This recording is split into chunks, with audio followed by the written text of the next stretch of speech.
Okay, what do we know about quadrilateral ABCD? We've got some angle measures like ACD,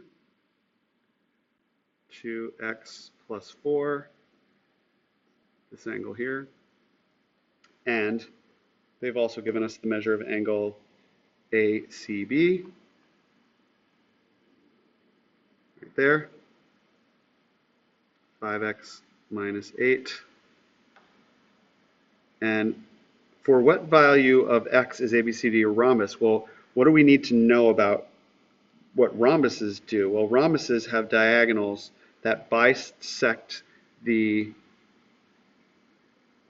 angle there. So what we need to then say is, if this is true, then 2x plus 4 has to be equal to 5x minus 8.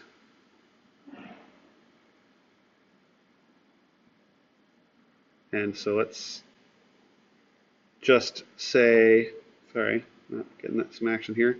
Let's just say that if you can solve that, then you can find out the value of x that will make both of those angles be the same, meaning that the diagonal bisected that larger turquoise angle, and therefore it's a rhombus. So solve that.